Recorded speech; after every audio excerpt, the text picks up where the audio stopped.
So let's say अगर एक मेरे पास राइट एंगल ट्राइंगल है, अगर मेरे पास एक राइट एंगल ट्राइंगल है, let's say this is A, this is B, this is C, तो एज पर पाइथागोरस थ्योरम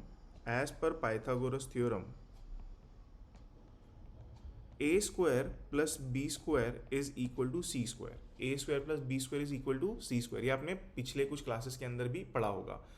अगर मैं दोनों साइड स्क्वायर रूट ले लूँ तो क्या आएगा, तो आएगा c equal to square root of A square plus B square. ठीक है, तो लेट्स से इस केस के अंदर मैं लेता हूँ c एज √5, तो क्या आएगा, √5 equal to square root of A square plus B square.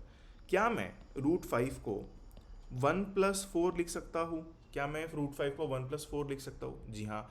क्या मैं √5 को 1 की जगह 1 स्क्वायर और 4 की जगह 2 स्क्वायर लिख सकता हूँ? जी हाँ।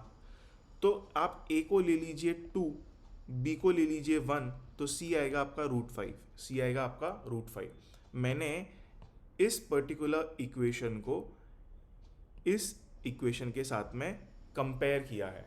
ठीक है, तो इनको कंपेयर करने के बाद में आप ये जान पाओगे कि a इज़ 1 या b इज़ 2, या आप उल्टा भी ले सकते हो, आप लिख सकते हो a इज़ 2 या b is 1, what ever you wish, दोनों करेक्ट होंगे। ठीक है, तो आइए इसको हम नंबर लाइन पे ड्रॉ करते हैं।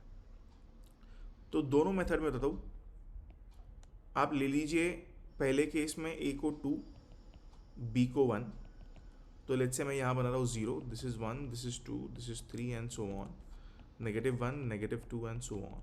तो आपको पहले चाहिए a एस 2, तो आप 2 यूनिट्स ट्रैवल कीजिए यहाँ पर।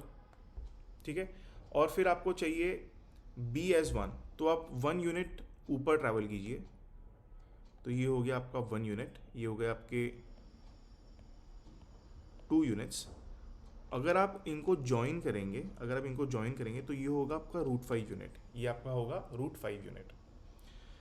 सो अब आपको क्या करना है, अब आपको लेना है आपका कंपास या राउंडर, आपका शार्प पॉइंट आप यहाँ रखिए और पेन वाला एंड आप यहाँ रखिए और बनाइए एक कर्व, एक आर्क।